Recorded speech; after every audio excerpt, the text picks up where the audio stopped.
उपाय उत्पत्त्यादि हेतुवे तापत्रय विनाशाय श्री कृष्णाय वयम्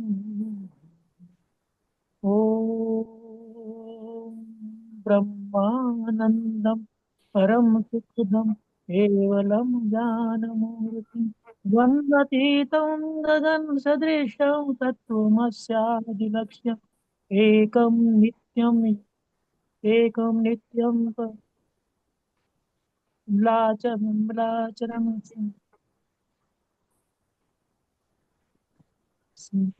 ओम ब्रह्मानंदम परम सुखदम केवलम ज्ञानमूर्तिं द्वन्द्वातीतं गगन सदृशं तत्त्वमस्यादिलक्ष्यम् एकं नित्यं विमलचलम् यहाँ से मैं भूल रहा हूँ, पता नहीं क्यों।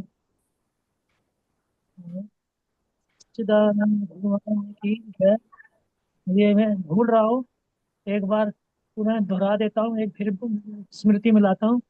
ओम ब्रह्मानंद परम सुखदं केवलं ज्ञानमूर्तिं द्वन्द्वतीतं गगन सदृशं तत्त्वमस्यादि एकं नित्यं विमलाचलं सर्वधी साक्षिभूतं भावातीतं त्रिगुणरहितं सद्गुरुं तं नमः सद्गुरुं तं नमः सद्गुरुं तं नमः। एक बार फिर पुनः गुरुदेव भगवान के पवन चरणों में कोटि कोटि नमन। और उपस्थित सभी मेरे गुरु बहन भाइयों को हृदय से नमन वंदन अभिनंदन। और आज के इस कार्यक्रम का शुभारंभ हमारे सतीश बेरी जी के भजन से होगा। सतीश बेरी जी, आप प्रस्तुत हो जाए आज के इस कार्यक्रम के भजन के लिए। सतीश बेरी जी।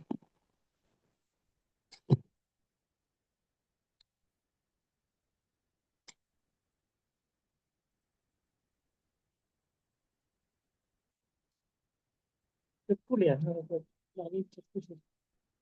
कुछ इतना पता है।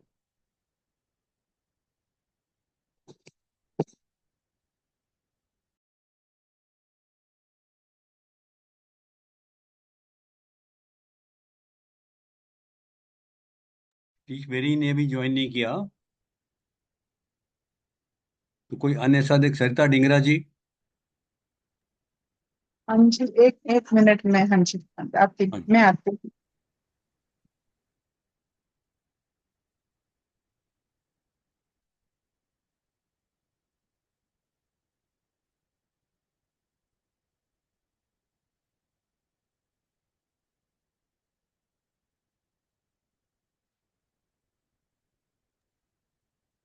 जय गुरुदेव, सभी को नमन वंदन।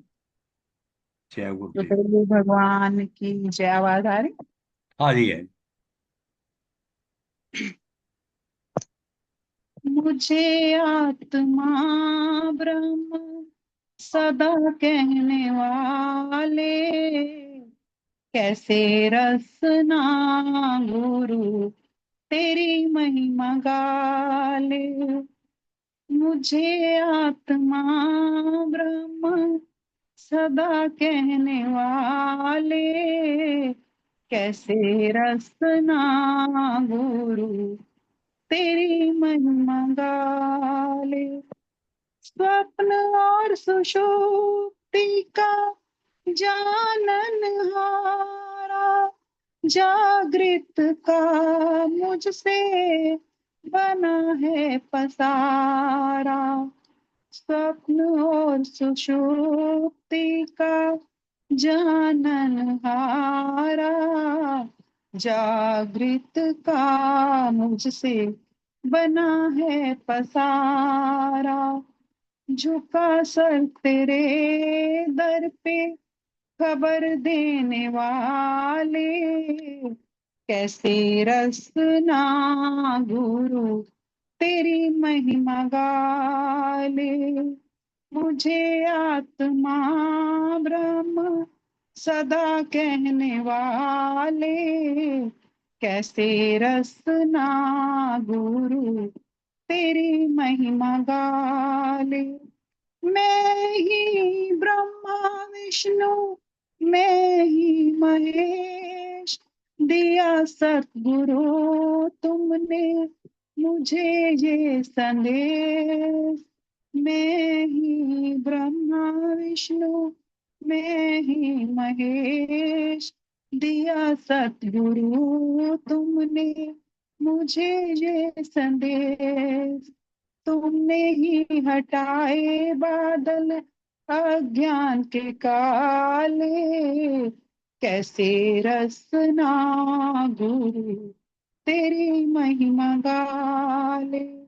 मुझे आत्मा ब्रह्म सदा कहने वाले, कैसे रसना गुरु तेरी महिमा गाले।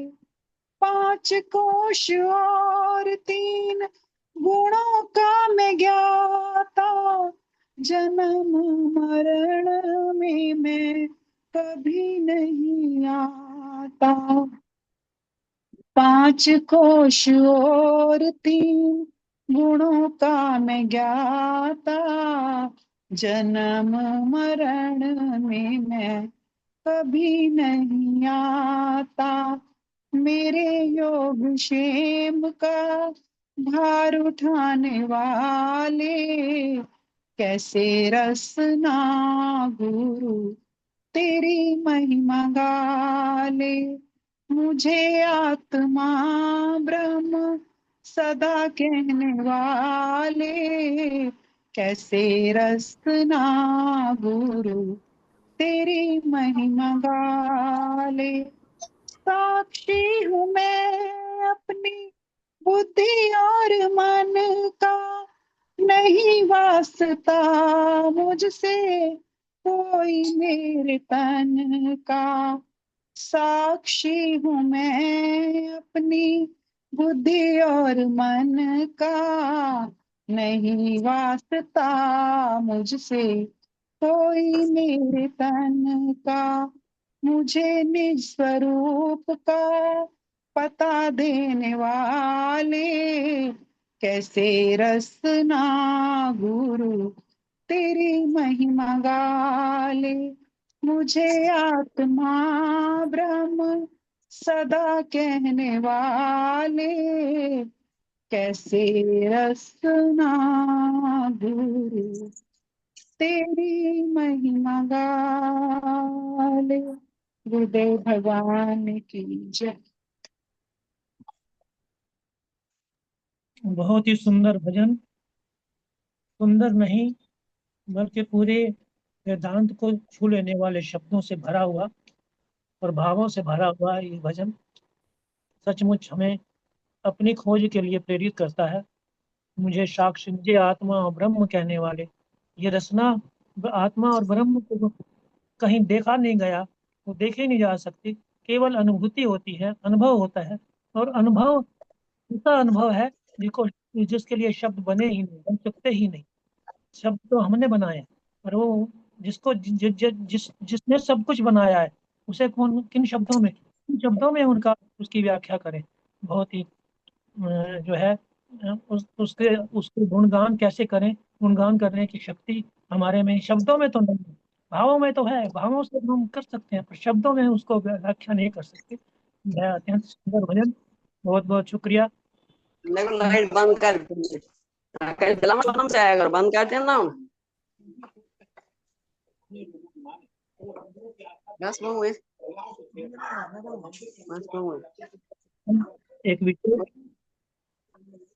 हाँ के लिए आप दिन सुबह सूत्रों से हम गुरुदेव की वाणी के माध्यम, उस वाणी सुनी हुई वाणी के माध्यम से अपने भीतर उठने वाली कुछ जिज्ञासाएं, कुछ शंकाएं, कुछ प्रश्न जो उठते हों या उठें, जैसे कि अभी भी उठें, कोई ऐसी प्रश्न मन में भाव आए, तो उसको सार्वजनिक सबके सामने रखकर हम अपने अपने भीतर की, जो हो सकता है हमें कोई ऐसी बात मिल जाए जो हमारी शंका को समाधान कर दे, हमारी प्रश्न का उत्तर बन जाए, हमारी निष्ठा में प्रबलता आ जाए। तो आज के इस कार्यक्रम को शुरू करें।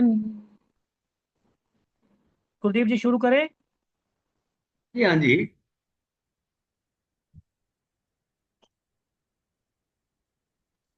आज का पहला प्रश्न है, क्या शांति के अभाव में आत्मज्ञान हो सकता है? क्या भगवान को जानने के लिए दुख भी सहायक है? ये प्रश्न है।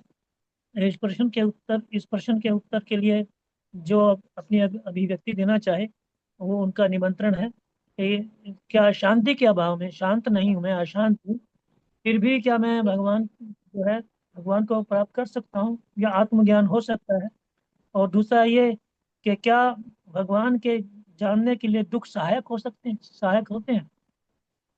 ये हमें इन प्रश्नों के उत्तर ढूंढने हैं अपने भीतर और जानना है कि क्या ये संभव है। तो कौन इसके ऊपर अपनी अभिव्यक्ति देगा, कौन अपने देगा? नहीं तो फिर मैं अपने आप सबको बुलाऊंगा।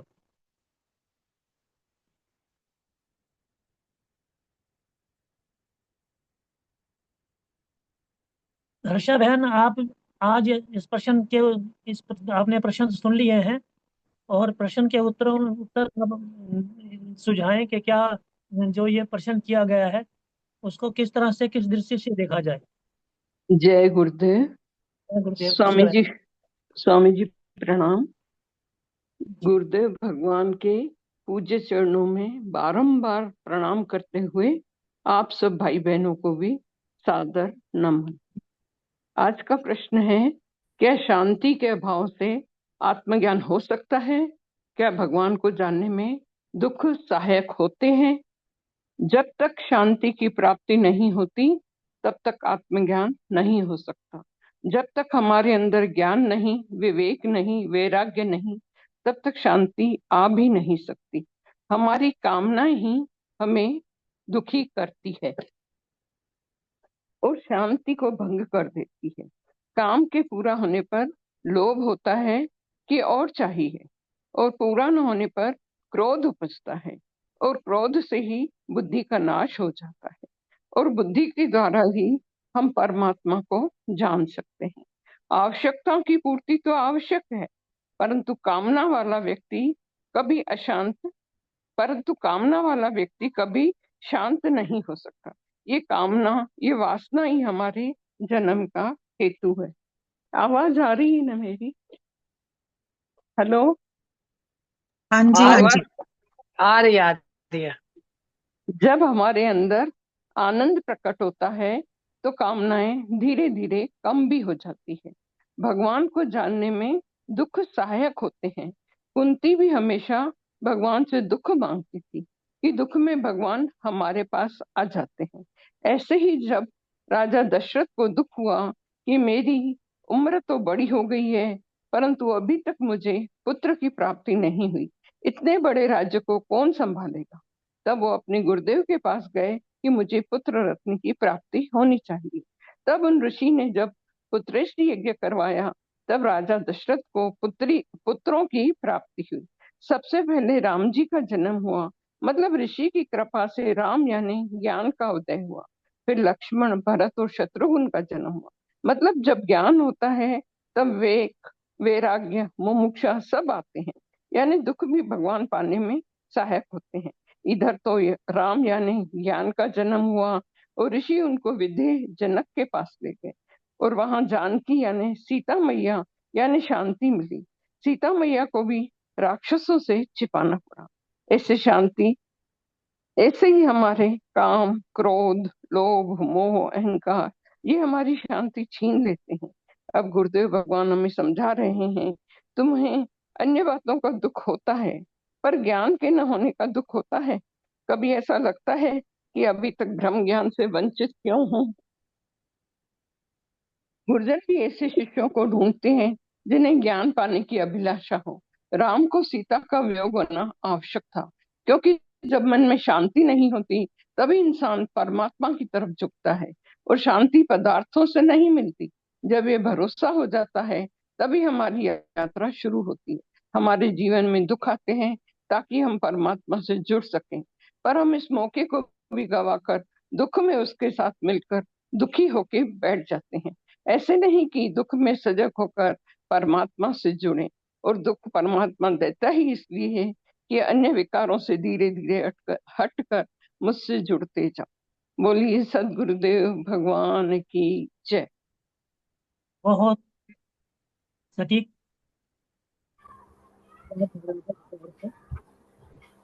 बहुत सुंदर, बहुत सुंदर, सुंदर तरीके बहुत से अच्छे आप, तरीके से व्याख्या की आपने। धन्यवाद आपका। धन्यवाद। दीदी ने हिट किया है बुल में, बहुत बहुत धन्यवाद। दीदी ने हिट किया है बुल में हिट किया है। हाँ जी, हाँ, क्या फुल मीनू में क्या कह रहे हैं आप? पोपली, मीनू पोपली जी, आप अनम्यूट करो। मीनू पोपली, जय गुरुदेव। जय गुरुदेव, अनम्यूट करो बहन, और मीनू बताओ। मोगली जी पूरा ज्ञान का भंडार है जी। इनका प्रतिदिन, इनका पता नहीं 3-4 घंटे सत्संग होता है प्रतिदिन दोपहर को। इसलिए इनका चुनाव हुआ है। हाँ, जय गुरुदेव। जय गुरुदेव मंच जय। पर उपस्थित सभी गुरु भाई बहनों को हृदय से नमन और गुरु भगवान के श्री चरणों में सतत कोटि कोटि प्रणाम, नमन, वंदन। आदरणीय स्वामी जी के श्री चरणों में भी प्रणाम करती हूँ। और आपका एक शब्द जो आप कहते हैं ना, सतत, मुझे बहुत अच्छा लगता है। सतत का मतलब, सतत कहते कहते हमारे जीवन में ये सतत शब्द हमारे अनुभव में भी आ जाए। और जैसा कि आप जी ने कहा है ना कि प्रश्न जो है, अशांत मन ब्रह्म ज्ञान का अनुभव कर सकता है, तो केवल एक ही शब्द में इसका सार जो है ये कि अशांत मन से ब्रह्म की प्राप्ति नहीं हो सकती। क्योंकि जैसे मान लीजिए कि झील का पानी है, स्थिर है, तो उसमें तो हमें अपना प्रतिबिंब भी दिखाई देगा। अगर वो पानी में भी थोड़ी हलचल है तो उसमें कुछ इसी तरह हमारा मन जो है ये विचारों से भरा हुआ अशांत होगा, तो कैसे ब्रह्म को प्राप्त कर सकता है, कैसे ब्रह्म ज्ञान हो सकता है। इसमें दुख हमारे जीवन में प्रभु को पाने में सहायक होते हैं, ये बात सत्य है। माँ कुंती का प्रसंग ले लें, जैसा आदरणीय दीदी जी ने हमें अभी समझाया, राजा दशरथ जी का, पांडवों का प्रसंग हम श्रवण करते हैं, तो दुख हमारे जीवन में सहायक होते हैं। और सुख में तो गफलत हो जाती है, जीव गाफिल हो जाता है, और दुखों में प्रभु प्राप्ति का मार्ग हमें दिखाई देता है। और मन विचारों से रहित होगा, शांत होगा, तभी ब्रह्म की अनुभूति होगी, अनुभव होगा। ऐसा जो मैं अपनी अल्प बुद्धि से जो समझ पाती हूँ वो कह पाई। इन्हीं शब्दों के साथ अपनी वाणी को विश्राम। जय गुरुदेव, जय जय गुरुदेव। बहुत अच्छे तरीके से आपने अपने अपनी तरीके से इस प्रश्न के उत्तर को देने का जो प्रयास किया है, धन्यवाद, बहुत सारा धन्यवाद आपको।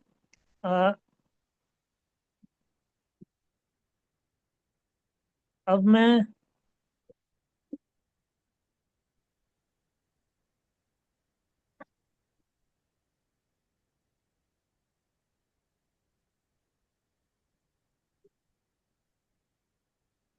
राजरानी बहन से प्रार्थना करूंगा। राजरानी बहन, अनम्यूट करें। राजरानी बहन,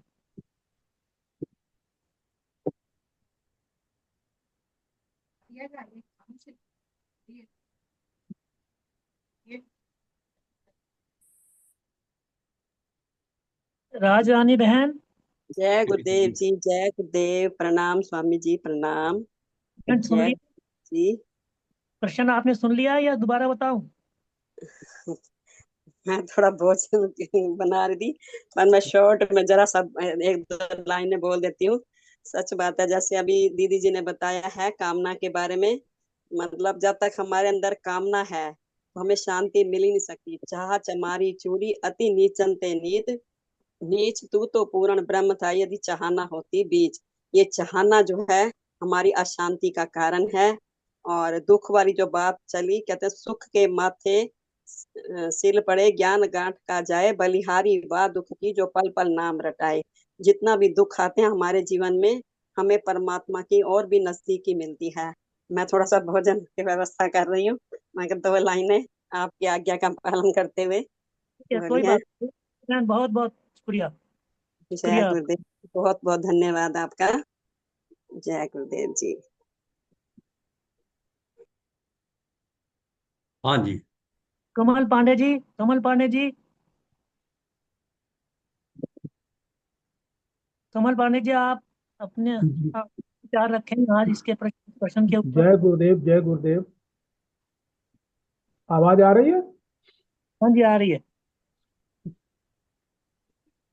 परम श्रद्धेय सदगुरुदेव भगवान के श्री चरणों में कोटिशाह प्रणाम और मंच पर उपस्थित समस्त गुरु एवं भाई एवं बहनों का शतत नमन एवं वंदन। जैसा कि प्रश्न है, तो प्रश्न में अभी दो तीन हमारी बहनों ने बड़े अच्छे ढंग से बताया।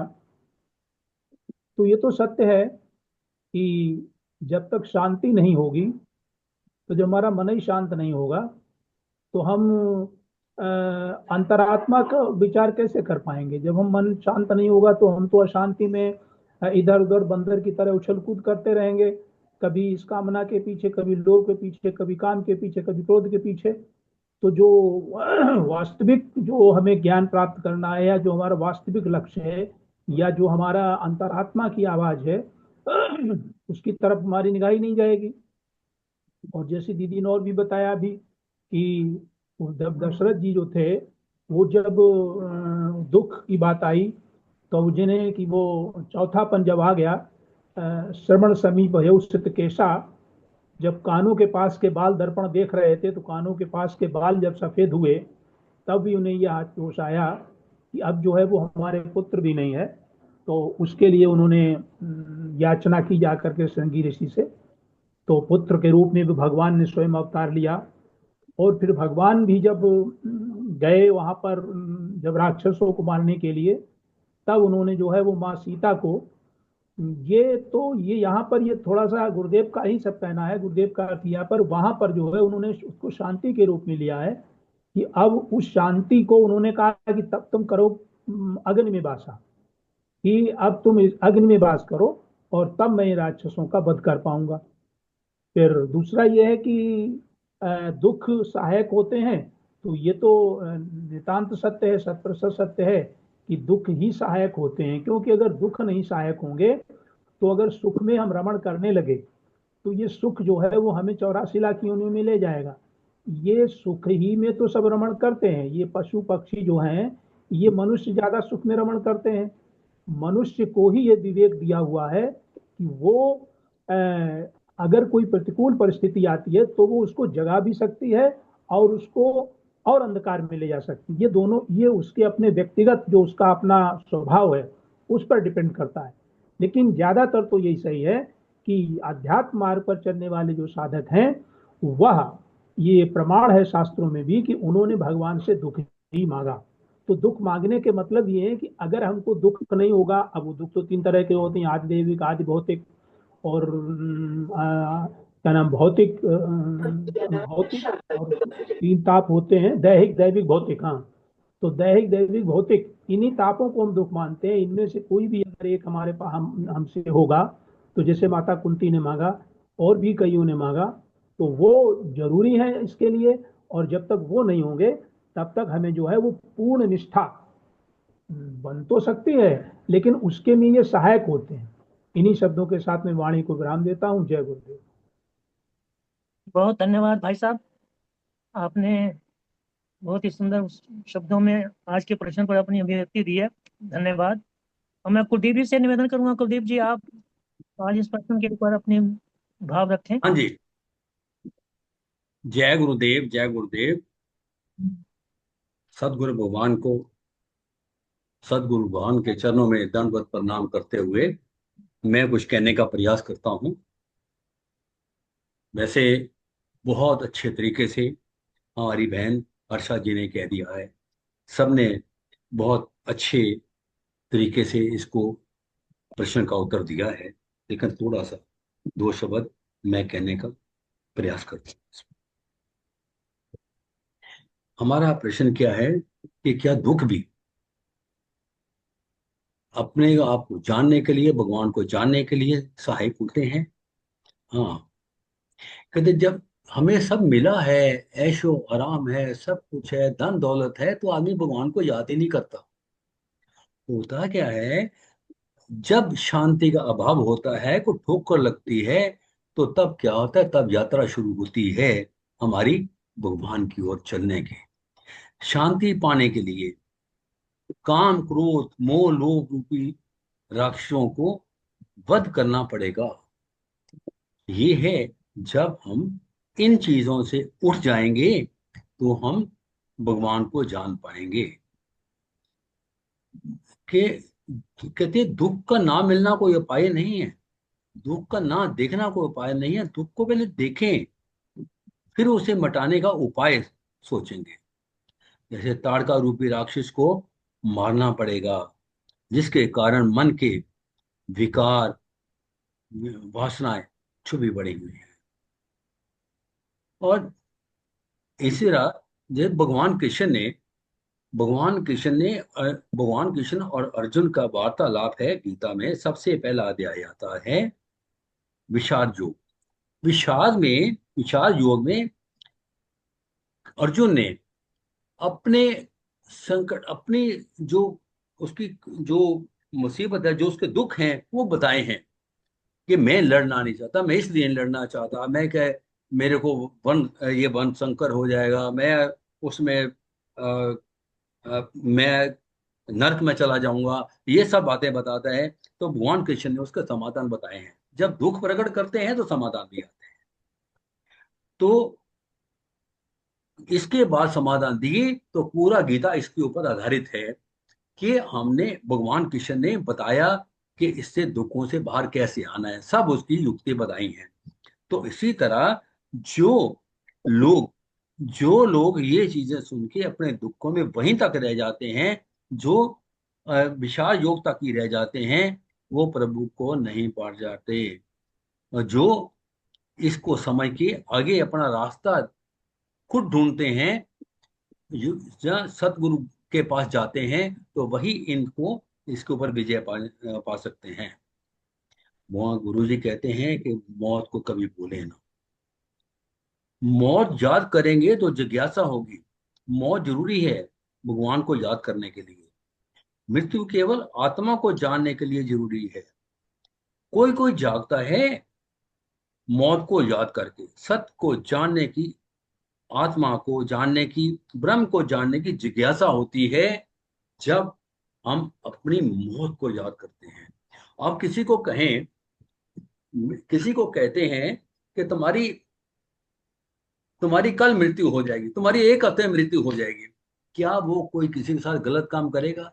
कभी नहीं। झूठ बोलेगा, चोरी करेगा, पाप करेगा? कभी नहीं। वो रास्ते, उसका रास्ता ही बदल जाता है। मृत्यु भी सिखाती है। जैसे अभी हमारी बहन वर्षा जी ने, मीनू पबली ने उदाहरण दिया है कुंती का। कुंती को भगवान से क्या मानती है? दुख। क्यों? ताकि भगवान याद रहे।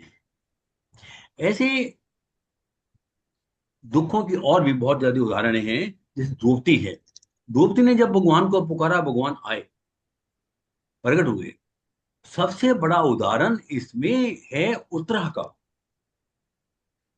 जिस समय वो परीक्षित गर्भ में था, उसके ऊपर ब्रह्मास्त्र चलाया गया, तो उस समय उत्तरा ने किसी और को याद नहीं किया, याद किया सिर्फ भगवान को। हे भगवान कृष्ण, तुम बचाओ। तो भगवान कृष्ण ने रक्षा की। इससे बड़ी उदाहरण विश्व में कोई नहीं है कि जिसने आते ही सबसे पहले समर्पण भगवान को कर दिया। मैं इसी के साथ मैं अपनी वाणी को विराम देता हूँ। जय गुरुदेव, जय गुरुदेव। लगता है काफी समय हो गया, हम्म। इसको मैं कंक्लूड करूं क्या? हाँ लगता जी, है। हाँ जी, आगे चलें। हाँ, अभी कंक्लूड करता हूं मैं। हम्म। गीता की जो 7वां अध्याय है, 12वां और 13वां श्लोक है, वो इस संदर्भ में कुछ स्पष्टता करता है। मैं उसी के माध्यम से इस दो बातों का उत्तर देना चाहता हूँ। 12वें श्लोक में ये कहा गया है कि जो दुष्कृतिन हैं, जिनके अंदर जो नेगेटिव सोच वाले हैं, जो संलौकिक जगत के सोचने वाले हैं, जो मूढ़ हैं, जिनका ज्ञान हर लिया गया, और जो राक्षस प्रवृत्ति वाले हैं, दुष्कृतिन, उनको भगवान नहीं मिलते, अर्थात उनको आत्मज्ञान नहीं होता। और जो सुकृतिन है, तो वो जो अर्थ अर्थार्थी हैं, अर्थ हैं, जिज्ञासु हैं और ज्ञानी हैं, उनको ही भगवान मिलता है। तो ये शांति का अभाव दो कारणों से हो सकता है। लौकिक जगत के प्रभाव से हम अशांत हैं, मुझे काम क्रोध लोभ से प्रभावित हैं अगर हम, तो वो अशांति का अभाव आत्मज्ञान में बाधा है। और अगर मान लो जिज्ञासु है, अर्थ है, जिज्ञासु है, सुकृतिन है, यानी वो अपने कृत्यों में परमात्मा से जुड़ा हुआ है, वो सब चाहता है, लेकिन फिर भी वो अर्थ दुखी है या जिज्ञासु है, तो भगवान कहते हैं वो मेरे को प्राप्त हो सकता है, अर्थात वो आत्मज्ञान का जो है वो पात्र हो सकता है। उसमें होने में लेकिन अशांति जिज्ञासा है कि मुझे भगवान क्यों नहीं मिल रहा, मैं भगवान को पाकर रहूंगा, ये भी अशांति का कारण हो सकता है। और मुझे संसार में ये नहीं मिला, वो नहीं मिला, वो भी अभाव तो अभाव है। शांति के अभाव की दो श्रेणियां हो गई, एक लौकिक जगत के अभाव है और एक परमात्मा सत्ता के अनुभव ना होने के कारण से अशांत है। तो जो ऐसी अशांति है वो सहायक है, और दुख तो सहायक है ही। दुख में सिमरन सब करें, सुख में करे ना कोई, जो सुख में सिमरन करे तो दुख काहे को होए। तो दुख तो केवल एक उसमें दुख में ही परमात्मा सरलता से याद आते हैं। दुख जो है परमात्मा की तरफ जोड़ने का एक बहुत बड़ा साधन है। सच में मेरा भी अनुभव बहुत जबरदस्त है कि दुख में जो है कितना बड़ा प्रभाव पड़ता है। दुख में कैसे व्यक्ति एकदम से लौकिक जगत के सारे आकर्षणों से हटकर परमात्मा की ओर मुड़ने लगता है।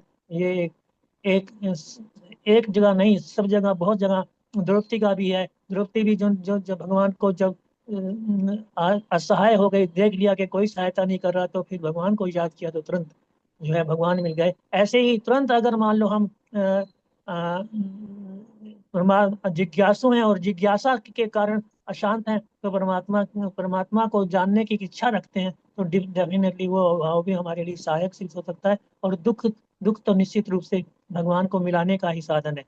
वो लगता है बुरा, लेकिन बुरा नहीं, वो दुख में जो है परमात्मा या राम राम राम कब कहते हैं, जब हरे राम हरे राम हरे राम हरे राम दुखी होकर जब कहते हैं, तो सचमुच अपने को शांति भी मिलती है और सुख भी मिलता है। तो इस तरह से मेरे को ये लगा, क्योंकि मैंने दोनों श्लोक कल ही पढ़े थे और दोनों श्लोकों के माध्यम से ये जो अर्थ निकलता है, तो ये भी मेरे को लगा कि ये इस प्रश्न के उत्तर में ठीक बैठेगा कि हमें सुकृत होना चाहिए, दुष्कृत नहीं होना चाहिए। दुष्कृत को तो भगवान मिलेंगे नहीं, और सुकृत अगर है तो अगर वो अशांत भी है तब भी वो अगर परमात्मा को पाने की इच्छा रखता है, तो जिज्ञासा रखता है, तो उसको भी उसकी अशांति भी अशांति के प्रभाव से अभाव में भी वो भगवान कहते हैं मैं उनको मिल सकता हूँ।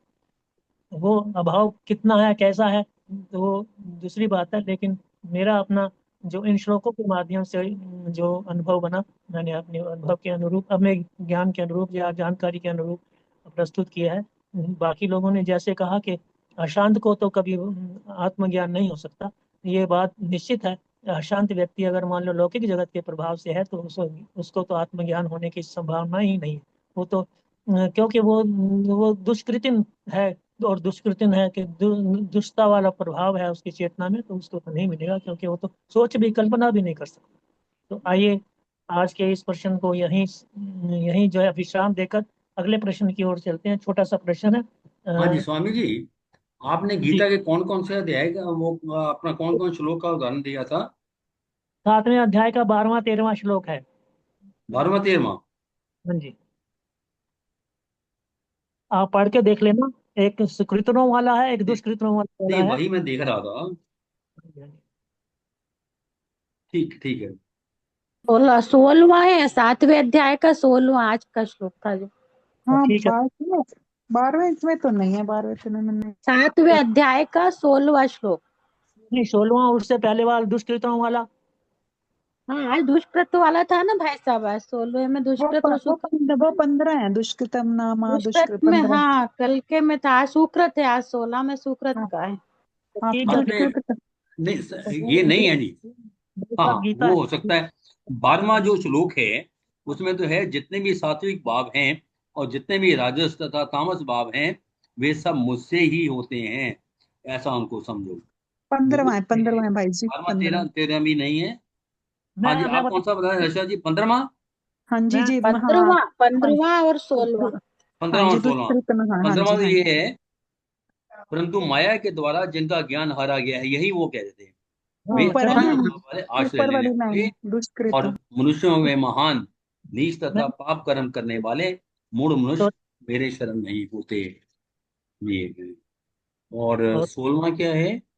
हे भरतवंशियों में श्रेष्ठ सुकृति कर्म जय कर। सुकृतिका। गुरुदेव जी। आवाज मेरे को नहीं आ रही है, किसी को नहीं आ रही, आवाज नहीं आ रही। हाँ हाँ, ये बताए सूत्रकरण करने वाले, अर्थार्थी, आर्थ जिज्ञासु और ज्ञानी, अर्थार्थ प्रेमी, ये चार प्रकार के मनुष्य मेरे भजन करते हैं अर्थात मेरे शरण होते हैं। बिल्कुल सही है। ये आपने रेफरेंस दी है 15वीं और 16वें श्लोक का। मेरे से गलती हो गई। पढ़े तो हमने यही थे आज, लेकिन कोई सर बात मैंने नहीं, फिर कोई बात नहीं। मैं कि ये जो है ना, गलती की बात नहीं है। बात ये है, ये जिज्ञासा होती है, कम से कम इसको हम समझें। हम उधर जो है ना गलत जगह पे बैठे रहेंगे तो बात नहीं बनेगी। इसलिए मैंने इसमें गीता 15वां 16वां श्लोक हमें पढ़ना पड़ेगा इसके बाद में। जी पढ़े तो धन्यवाद। बहुत अच्छा लगा आपको, मेरे को बहुत अच्छा लगा, आपको भी बहुत अच्छा लगेगा। और इस प्रश्न को जो है उत्तर आप खोजना चाहेंगे तो बहुत अच्छे से निकलेगा। और एक्चुअली अच्छे ये दोनों कल श्लोक। सुबह की गीता क्लास में हमारी डिस्कशन भी यही है। 7वें अध्याय पे 15 16 श्लोक इसमें आएगा। तो बहुत बहुत अच्छा लगा, अभी हमने सुन लिया इसके तो। ठीक है जी, बहुत अच्छा। तो अब अगला प्रश्न शुरू करें सर। हाँ जी, हाँ जी। अगला प्रश्न है, भोगी और योगी में क्या अंतर है? हम्म। भोगी और योगी में क्या अंतर है, हमें क्या बताना अंतर? है। मिश्रा हाँ जी जी, हाँ का जी, अपनी बिल्कुल जी। अवधेश मिश्रा जी से निवेदन करेंगे। अवधेश मिश्रा जी आज इस प्रश्न के ऊपर अपनी अभिव्यक्ति दें। भोगी कौन है, योगी कौन है, योगी के क्या लक्षण है, भोगी के क्या लक्षण है? जय गुरुदेव। जय जय गुरु गुरुदेव। जय गुरुदेव भाई जय साहब। गुरुदेव। आपको नमस्कार, नमन, वंदन। परम पूज्य सतगुरुदेव भगवान के श्री चरणों में सादर सतत नमन करते हुए मंच से जुड़े हुए सभी आदरणीय गुरु भाइयों एवं आदरणीय गुरु बहनों को सादर प्रणाम करता हूं।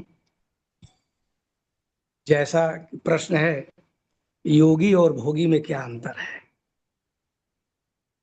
योगी सत्य से जुड़ा रहता है, आत्माराम होता है। भोगी असत्य से, इस नश्वर जगत से, वासनात्मक कामनाओं आदि के द्वारा जुड़ा रहता है। वह संसार में सुख ढूंढता है, वह अशांत रहता है सांसारिक सुख की खोज में। अभी ऊपर का प्रश्न जो है इसी से है। और अ, निज सुख बिन मन लहई की थीरा, परस की होई विहीन समीरा, पवनऊ सिद्धि की बिनु विश्वासा, बिनु हरि भजन न भव भय नासा। जब तक यह योगी आत्माराम हो जाता है, वो उस सत्य से, उस ब्रह्म से मिल जाता है, जुड़ जाता है, परम शांति की अनुभूति करता है। वो श्रुत्या युक्त्या अनुभूत्या अपने लक्ष्य को प्राप्त कर लेता है। और भोगी संसार में भटकता रहता है, वो अशांत रहता है, वो दुख सुख के थपेड़े को झेलता रहता है, बार बार जन्म मरण के चक्र में पड़ा रहता है। और योगी स्वरूप का बोध कर वह मुक्त हो जाता है। और यहाँ योगी का अर्थ परमात्मतः युज्यते इति योगी। योगस चित्त वृत्ति निरोध, चित्त वृत्ति का निरोध कर लिया और केवल ध्यान में लगा, ये लक्ष्य नहीं है। योगी माने जो युक्त हो चुका है, और भोगी जो सांसारिक भोगों को भोगने में लगा है। दोनों में बड़ा ही अंतर है। मोटा मोटी संक्षेप में यह कहा जा सकता है कि योगी उस परम तत्व, उस सत्य तत्व, उस अनश्वर और परिच्छिन्न ब्रह्म से जुड़ा रहता है। वह अपने से भिन्न कुछ नहीं देखता, वह अद्वैत की स्थिति में होता है। और भोगी सदा भेद में जीता है, योगी अभेद में जीता है। वह एक को देखता है, एक में सबको देखता है, इसलिए पूर्ण शांत, पूर्ण आत्माराम होता है। और भोगी भेद में जीता है, एक दूसरे से सबको भिन्न मानता है, द्वंद्व में जीता है, सत्य असत्य, धर्म अधर्म आदि के प्रपंच में पड़ा रहता है। वो इस नश्वर जगत को सत्य मानता है। और योगी के लिए सब एक हो जाता है, उस एक तत्व, एक ब्रह्म के अलावा कुछ नहीं रहता। वह आत्माराम होता है, वह सुख में निज सुख बिन मन लही की थेरा, वो आत्म सुख से जुड़ा रहता है, उसका मन पूर्ण प्रशांत रहता है। सांसारिक सुख भोग उसको अशांत नहीं करते। जैसे नदियां बिना हलचल पैदा किए समुद्र में प्रवेश कर जाती हैं, उसी तरह योगी के मन को बिना अशांत किए संसार के सारे प्रपंच उसी में समा जाते हैं। ये उसको विचलित नहीं करते, ये एक खेल की तरह होते हैं। वह हमेशा आत्मानंद में रहता है। संक्षेप में मैं यही कहना चाहता हूँ। और परम पूज्य सदगुरुदेव भगवान के श्री चरण में कोटि कोटि प्रणाम, नमन। जय गुरुदेव, जय गुरुदेव। धन्यवाद भाई साहब। बहुत ही संक्षेप में आपने भोगी और योगी की कल्पना की है। तो हमें ये देखना है कि योगी और भोगी में जो अंतर है, क्या हमारे अंदर कोई भोग वासना, हम योगी हैं या भोगी हैं या दोनों मिलाकर हैं, ये अपना अन्वेषण करने का एक हमारे इस प्रश्न के माध्यम से हमें भोग और योग का अंतर अपने में भीतर ढूंढना है। तो अभी मैं सीएम सिंह जी से निवेदन करूंगा। सीएम सिंह जी, इस प्रश्न के ऊपर आप, ये प्रश्न छोटा है लेकिन है बड़ा व्यापक, इसके भाव अर्थ बड़े व्यापक हैं। इन व्यापक अर्थों को जो हम छूने का प्रयास करें, क्योंकि शब्द तो दो दो दो तीन तीन चार जो है शब्द है उन क्वेश्चन बनते हैं, लेकिन कितना गहरा गहरा चिंतन हो सकता है इसके ऊपर, ये कथा है। निवेदन है जी सीएम जी कि आप अपनी। जी, जय गुरुदेव। जय गुरुदेव। मंच पर उपस्थित सभी गुरु भाई बहनों को सादर प्रणाम। परम पूज्य गुरुदेव भगवान के श्री चरणों में ध्यान को रखते हुए इस प्रश्न पे मैं कुछ कहना चाहूँगा। हमारे आदरणीय गुरु भाई अवधेश मिश्रा जी ने बता ही दिया है और हम सबको भी लगभग मालूम है। अगर संक्षेप में कहा जाए तो भोगी कामदास और रोगी रामदास। जो कामनाओं के दास हैं, सुंदर, बहुत सुंदर जी, जो कामनाओं के दास हैं, जो कामनाओं से प्रभावित हैं और कामना पूर्ति ही उनका लक्ष्य है, वो भोगी हैं, वो कभी योगी नहीं हो सकते हैं। और योगी जो है वो इन सबसे ऊपर उठ चुका है, वो कामनाओं से ऊपर। आवश्यकताओं की पूर्ति अलग चीज है, वो आवश्यकताओं की पूर्ति करेगा, लेकिन उसकी अपने लिए कोई कामना नहीं होती है। अगर उसकी कोई कामना भी है तो धर्म की स्थापना के लिए, समाज के लिए और दूसरे वर्ग के लिए हो सकती है। लेकिन भोगी जो है वो हमेशा अपने लिए सोचता है, उसको दूसरे को दुख मिलेगा इससे या क्या, अपनी कामना की पूर्ति के लिए, अपने आनंद के लिए वो जीता है। उससे उसे कोई मतलब नहीं है कि दूसरे को इससे कष्ट होगा या क्या होगा, नहीं। और योगी दूसरों के सुख के लिए जीता है, दूसरों को सुख देने के लिए जीता है। अगर हम अपने लिए जीते हैं, अपने ही बारे में सोचते हैं, अपना ही आनंद हमारा लक्ष्य है और भोगों में ही लिप्त है, तो हम निश्चय ही भोगी हैं। और अगर हम समाज के लिए जी रहे हैं, दूसरे को सुख देने के लिए जी रहे हैं, उस परमात्म तत्व को जानने का लक्ष्य है, गुरुदेव भगवान के बताए हुए रास्ते पर चलकर उस तत्व को प्राप्त करना, उस ज्ञान को प्राप्त करना चाहते हैं, तो वास्तव में हम योगी नहीं तो कम से कम योगी की क्लास में एडमिशन के लायक तो हैं ही हैं। योगी बनने की जो कक्षा है उसमें तो एडमिशन समझ लीजिए कि हम सभी का है। गुरुदेव भगवान यही कहना चाहते हैं कि तुम पहले कई प्रवचन में भी कहा, एक प्रवचन में पीछे कहा था कि पहले तुम मनुष्य बनो, फिर तुम धर्मात्मा बनो, और फिर महात्मा बनो, और फिर परमात्मा तो हो ही, ये जानो। एकदम छलांग लगाओगे तो काम नहीं बनेगा।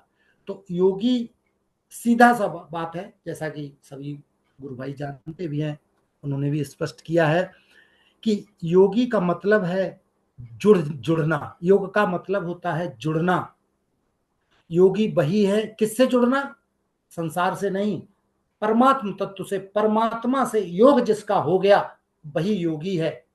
और संसार से तो जुड़े हैं ही, जन्मों जन्मों से जुड़े आए हैं, जन्मों से, यही तो व्यथा है। इस संसार में सबसे बड़ी व्यथा यही है कि हम अपने को, इस संसार को सत्य मान बैठे, इस देह को सत्य मान बैठे हैं। ये सबसे बड़ी व्यथा है। योगी बनने में सबसे बड़ी बाधा भी यही है। भोगी भी अगर उसको कोई सदगुरु मिल जाए तो वास्तव में भोगी भी योगी बन सकता है, लेकिन बशर्ते उसको वो जो क्वालिफिकेशन जो बताया जा रहा है, जो समझाया जा रहा है, उसको समझ में आ जाए और उसको पूर्णता वो करने का प्रयत्न करे। गुरुदेव भगवान, बेसिकली तो हम सभी लोग सांसारी हैं, तो संसार में रह के कामनाएं तो ठीक है, कामनाएं तो होती हैं, लेकिन उनकी एक लिमिटेशन अगर हम रखें कि ये कामनाओं से, हमारी इस कामना से किसी दूसरे को दुख तो नहीं हो रहा, अगर इस बात का भी ध्यान रखें तो भी चलो कामनाएं अच्छी हैं, लेकिन अंधे होके कामनाओं के पीछे दौड़ के तो हम नंबर 1 क्लास 1 के भोगी हैं। इसमें भी क्लास है, क्लास 2, क्लास 3, तो नंबर 1 के भोगी न बन के हम आवश्यकताओं की पूर्ति करते करते धीरे धीरे गुरुदेव भगवान के बताए हुए मार्ग पर चलेंगे अगर, तो वास्तव में योग, जो परमात्मा से जब योग हो जाएगा तो वास्तव में हम योगी हो जाएंगे। मेरे अनुसार यही अंतर है। ज्यादा न कह के मैं गुरुदेव भगवान, और भी हमारे गुरु भाई गुरु बहनें हैं, उनको भी कहने का अवसर मिले, इसी के साथ मैं अपनी वाणी को विराम देता हूँ। जय गुरुदेव। सुदर्शन बहन जी से निवेदन करूंगा। सुदर्शन बहन जी, आप अपनी अभिव्यक्ति दें। सुदर्शन बहन। श्री सतगुरुदेवाय नमः। गुरुदेव ने समझाया, योगी जो होता है वो पहले जब साधना का प्रारंभ करता है, ध्यान करता है, समाधि लगाता है, वो सारे साधन अपने लिए करता है और वो स्वयं में आनंदित रहता है।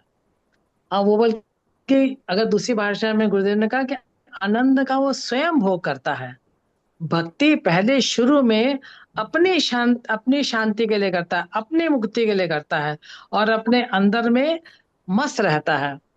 और अपने, जब तक वो अपने अंदर मस्त रहता है तो गुरुदेव कहते हैं वो तब उपयोगी कम होता है, लेकिन जब उसे ज्ञान, परिपक्व ज्ञान प्राप्त हो जाता है, वो ज्ञानी हो जाता है, तब वो अपने तन से, मन से, वाणी से दूसरों के भले में उपयोग करने लगता है। उसका तन, मन, वाणी सब कुछ दूसरों के लिए हो जाता है। फिर वो समाज के लिए उपयोगी हो जाता है, वो ही समाज के लिए उपयोगी होता है। और दूसरी तरफ जो भोगी होता है, उसकी दृष्टि ही संसार में सुख, उसको लगता है संसार सुख हमें संसार से मिलेगा। और भोगी जो होता है वो कभी कभी तो थोड़ा बहुत जब किसी की हेल्प कर देता है तो लगता है कि उपयोगी है, लेकिन बहुत बार वो अनुपयोगी ही होता है। गुरुदेव ने बताया कि जो चोर हैं, लुटेरे हैं, बलात्कारी हैं, आतंकी हैं, ये सब भोगी ही तो हैं। दूसरों को गिराकर उठाने वाले, स्वयं उठने के लिए दूसरों को गिरा दिया, वही भोगी ही हैं। भोगी, गुरुदेव कहते हैं, भोगी उपयोगी तो होता ही नहीं, बल्कि औरों का विनाश करने वाला होता है। भोगी औरों के लिए हानिकारक होता है और अंत में अपने लिए हानिकारक हो जाता है। बंधन, दुख, चिंता, ये सब भोगी के हृदय में रहते हैं, क्योंकि उससे रास्ता ही गलत पकड़ रखा है।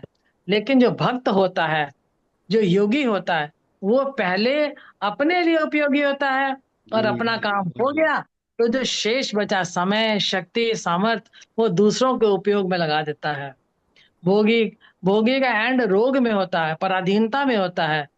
अगर उसको कोई पद मिल जाए तो देश का नुकसान भी पहुंचा सकता है, लेकिन योगी आत्मसंतुष्ट है, स्वाधीन है, कोई टेंशन नहीं। किसी के काम आ गया तो ठीक, नहीं आ गया तो भी मस्त रहता है। भोग लिप्सा पाप करवाती है, कभी कभी तो हत्या भी करवा देती है।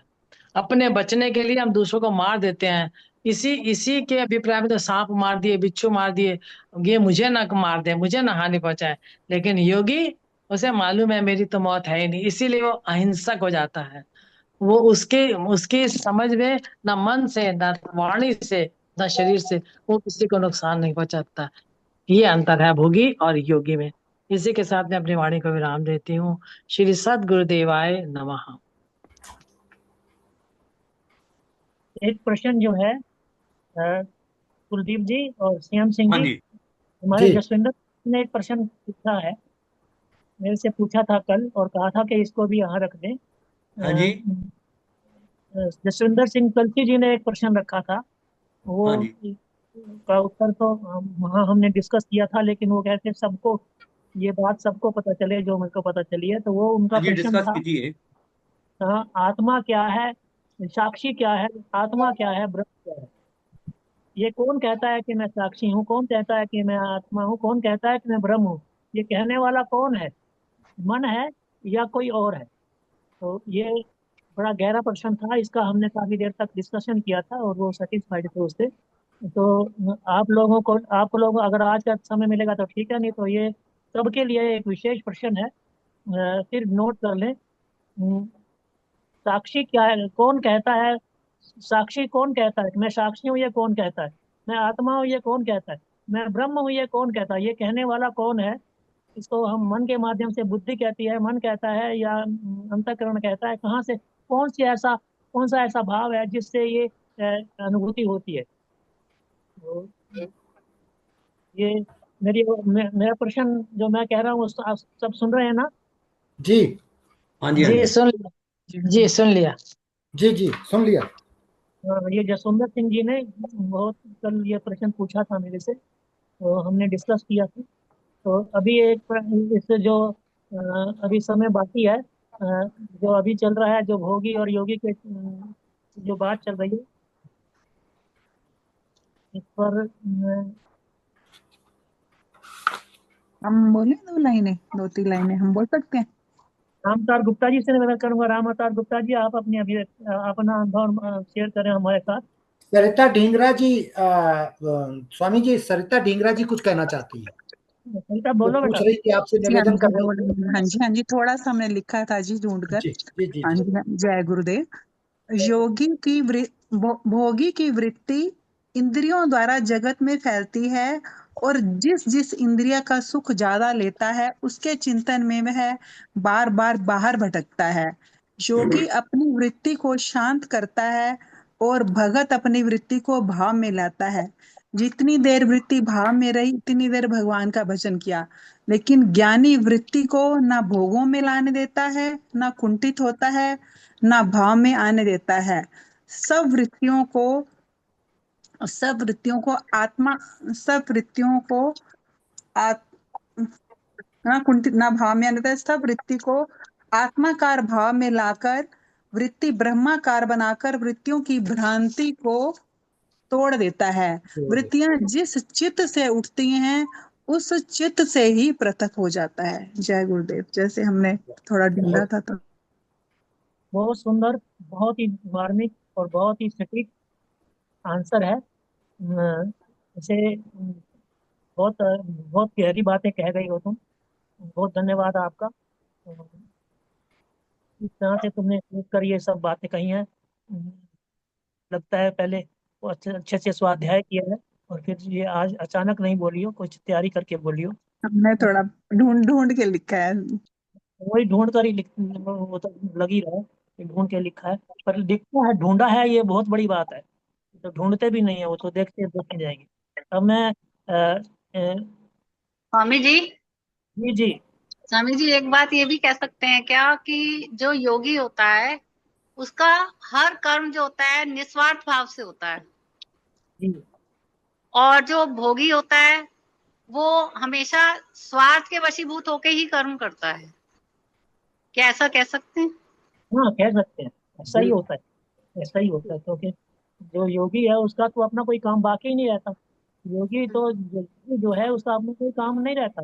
वो तो केवल केवल जो है उसके सारे काम जो है अपने लिए नहीं होते, वो भगवान के लिए होते हैं या परमात्मा के लिए होते हैं। भगवान के लिए होते परमार्थ के लिए होते हैं, जहाँ परमार्थ है और भगवान के लिए है, वहाँ अपना कोई अहम रहता नहीं। जब अहम नहीं रहता तो भोग भी नहीं होता। भोग के लिए अहम जरूरी है। जब अहम जरूरी जब होती है तभी भोग की कामना तभी होती है। और जब आत्म भाव आ जाता है तो फिर भोग की कामनाएं शमित हो जाती हैं। सब वही करते हुए फिर उपयोग, भोग नहीं उपयोग होता है। उपयोग करना वही वही करते हैं, फिर भी भगवान गुरुदेव भगवान कहते हैं कि उपयोग करना आ जाता है। तो बहुत पर आपने भी बहुत अच्छी बात पूछी, बहुत अच्छी बात है। अब ठीक है, थैंक यू। संजय लता बहन जय गुरुदेव। क्या बोलते आदरणीय हैं? स्वामी जी, एक शब्द ये भी कह सकते हैं कि योगी का सत्य परमात्मा होता है और भोगी का सत्य संसार है। जी जी बिल्कुल ठीक कह रही हैं आप। तो जय गुरुदेव भगवान जी। उद्देश्य और रुचि बहन इसमें थोड़ा सा और जोड़ लो। रुचि और उद्देश्य जो है वो भगवान होता है योगी की। और भोगी की जो जो रुचि जो है संसार में रहती है, केवल संसार में रहती है। उद्देश्य तो कुछ होता ही नहीं। उद्देश्य जो है वो धन धान्य और भौतिक रहता है। भौतिकता की उद्देश्य रहता है। तो भौतिक होता है और रुचि भी उसी में होती है। और योगी की रुचि जो है वो भी और उद्देश्य भी परमात्मा ही है। जी। जय जय गुरुदेव भगवान जी। जय गुरुदेव। जय गुरुदेव। अनुमति है 1 मिनट के लिए, आधे ठीक है। मिनट के लिए। जी जी जी जी। आप परम पूज्य सदगुरुदेव भगवान प्रायः कहा करते हैं, योगी ताको जानिए जो गीता को जान, योगी ता ही न जानिए जो गीता न जान। यह परिभाषा भी सदगुरुदेव भगवान देते हैं। सारी परिभाषाएं दी गई हैं, बड़ी अच्छी, बड़ा अच्छा लगा है। और अगर इसको समझा जाए तो यह सदगुरुदेव भगवान कह रहे हैं कि गीता सुनने के बाद अर्जुन ने क्या जाना, गतो मोह स्मृतिर लब्धा। यही गीता का फल।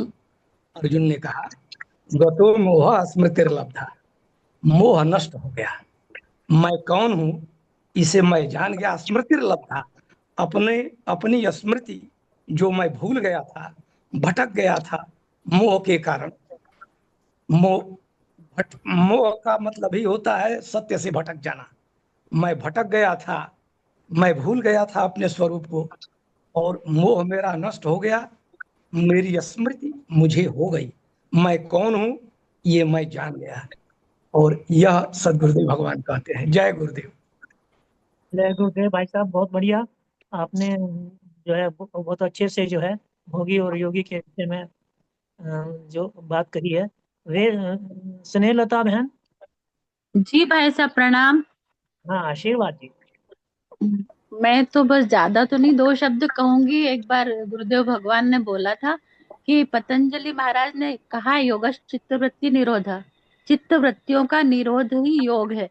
लेकिन गीता में कहा है संतुष्टम सततम योगी। योगी तो वही है वास्तव में जो संतुष्ट है। तो गुरुदेव भगवान ने ये कहा था, मुझे ये याद आया अभी। तो वास्तव में योगी तो वही है जो स्वयं में संतुष्ट हो गया, जिसको कुछ चाहिए ही नहीं अब पूर्णतः, क्योंकि जिसको पाना था वो पा चुका। उस तत्व को पाने के बाद कुछ पाने की इच्छा ही नहीं बचती है, तो वो स्वयं में संतुष्ट हो जाता है। लेकिन भोगी को तो संसार ही चाहिए, वो संसार के भौतिक साधनों से, भौतिक सुख सुविधाओं में ही लगा रहता है, वो भोगी है। और जो स्वयं में संतुष्ट हो गया वही योगी है। बस इतना ही कहूंगी। जय गुरुदेव। बहुत सुंदर, बहुत संक्षेप में आपने बहुत अच्छी बात की। अब क्योंकि समय अपनी धारा को छू रहा है तो मैं तो जो है विश्राम देना चाह रहा हूँ और अपनी अपनी बात कहना चाह रहा हूँ भोगी और योगी के विषय में।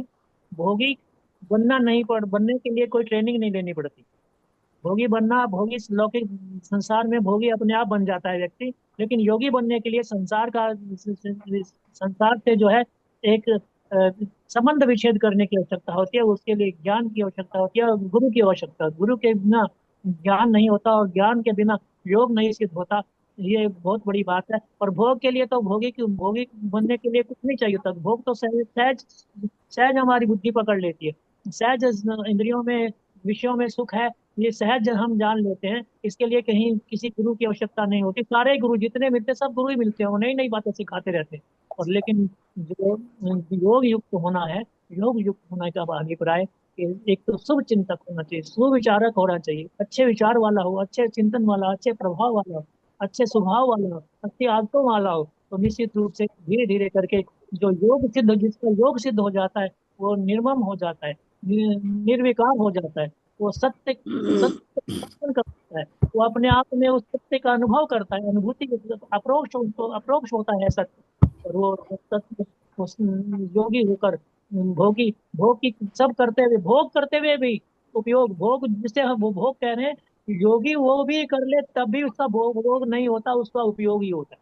तो उपयोगी और वो भोगी जो है वो सब समर्थ का, जो समर्थ मिली हुई है, जो परमात्मा ने दिया मिला है उसका सदुपयोग करता है।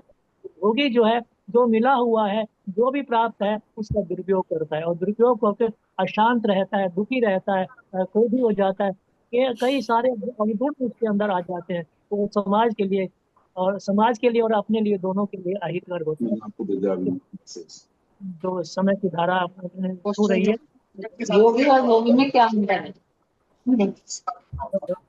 आज्ञा चाहूंगा आप सबसे, कुलदीप जी समय हो गया, अब विश्राम दें कार्यक्रम को। अभी आपने राम को कॉल किया था। वहाँ राम अवतार जी कोई, अच्छा राम अवतार जी आप अपनी बात कहें। जी जय गुरुदेव जी, जय गुरुदेव जी। गुरुदेव भगवान के चरण कमलों में कोटि कोटि वंदन। बहुत बातें योगी और भोगी के विषय में कही गई, सभी सही हैं, सटीक हैं। मैं केवल इतना कहूंगा, जो कामनाओं की पूर्ति में लगा है वो भोगी है, और जिसकी कोई कामना शेष नहीं है, उसे केवल आवश्यकताओं की पूर्ति करनी रह गई है, वो योगी है। वो सत्य से जुड़ा हुआ है, वो अपने स्वरूप को जाना हुआ है। हम अभी सब बीच में हैं। हम कामनाओं की पूर्ति में भी लगे रहते हैं, आवश्यकताओं की पूर्ति करनी चाहिए, इसको भी जरूरी समझते हैं। लेकिन हमें चलना चाहिए अच्छाई की तरफ, सत्य को जानने की तरफ। कामनाओं की पूर्ति से हमें विरक्त होना चाहिए, और केवल आवश्यकताओं की पूर्ति को ही आवश्यक समझना चाहिए। इतना ही कहकर मैं अपनी बात समाप्त करूंगा। जय गुरुदेव जी। भाई साहब आज के कार्यक्रम को विश्राम देने की कृपा करें। जी, जैसी कि आज्ञा हुई है कार्यक्रम को विश्राम देने की, तो अब विश्राम की ओर चलते हैं। गुरुर्ब्रह्मा गुरुर्विष्णु गुरुर्देवो महेश्वरः, गुरुर्साक्षात् परं ब्रह्म, तस्मै श्री गुरुवे नमः। सर्वे भवन्तु सुखिनः, सर्वे सन्तु निरामया, सर्वे भद्राणि पश्यन्तु, माँ कश्चित् दुख भाग भवेत्। बोलिए सद्गुरुदेव भगवान की जय। सत्य सनातन धर्म की जय। जय। आज के आनंद की जय। जय। नमो जय। नारायण, जय। नमो नारायण, नमो नारायण, नमो नारायण। नमो नारायण। हेलो हेलो हाँ हाँ, कुछ कह रहे हैं। हेलो हेलो कौन कह रहा है? नहीं, कुछ और हेलो हेलो हाँ जी। हेलो अरे भाई जी आपको ओहो, काय फोन कर रहा ये है? राय रानी जी, ठीक ठीक है। हाँ, बस आगे कुलदीप का प्रोग्राम का अभी विश्राम का दें। जो है अपने गुरु भाई बहनों से हम जानना चाहेंगे कि यह आज के कार्यक्रम में कैसा लगा उनको, क्या ये अच्छा लगा है और ऐसे ही कार्यक्रम होते रहने चाहिए, या जी इसमें बहुत बढ़िया लगा। ऐसे कार्यक्रम जरूर सप्ताह में एक बार या 2 सप्ताह में एक बार तो जरूर होना चाहिए। बहुत अच्छा लगा। ठीक ठीक है, ठीक है। प्रेम सिंह जी आप क्या कह रहे हो? जी बहुत ही सुंदर, बहुत ही, और ये हर वीक में एक दिन होना ही चाहिए सुदर्शन हमारे बहन आप? हिसाब से। इससे ज्ञान वर्धन होता है, सुनने को मिलता है, बहुत अच्छी बात है ये। हर व्यक्ति जो है विचारों से जो है वो जुड़ जाता है। सुदर्शन बहन आप क्या ये है? हमने पहले भी सोचा था वीक में कभी हमेशा वीक में करना संभव नहीं होता। कई बार जैसे कल करना था, कल स्वामी जी नहीं थे, मुझे इसके लिए पूरा कोरम हमें देखना पड़ता है, और पर्याप्त प्रश्न भी होने चाहिए, तब करते हैं। कभी हफ्ते बाद भी हो जाता है, कभी 10 दिन में, कभी 12 दिन में, ऐसे जो ना होता रहेगा, लेकिन ये बंद नहीं होगा, होता तो रहेगा, लेकिन समय के अनुसार, इसका प्रश्नों के अनुसार इसका समय देखना पड़ता जी जी जी। है। धन्यवाद। हम चाहते हैं कि आप लोगों से भी प्रश्न आए, आप सोच कर देखो, क्योंकि प्रश्न उठना जरूरी है। जब हम स्वाध्याय करते हैं तो प्रश्न ना हो, ऐसा होना नहीं चाहिए। जब हम अपने गहरे में उतरेंगे तो हमारे भीतर से कुछ प्रश्न उतरेंगे, और जो प्रश्न उतरता है ना, वो हमारे बुद्धि का अंश बन जाता है। प्रश्न उठाना कोई वो नहीं है, बल्कि प्रश्न जब उठता है तो निश्चित रूप से हम जो है उसे अपने अंदर एक नया उत्साह भर लेते हैं, या एक नई खोज होती है। प्रश्न भी खोज है, जी। आप पर भीतर से प्रश्न को खोजो। चलो, बोलिए गुरुदेव भगवान की जय। जय। बना रहे हैं। आज के आनंद की जय। जय।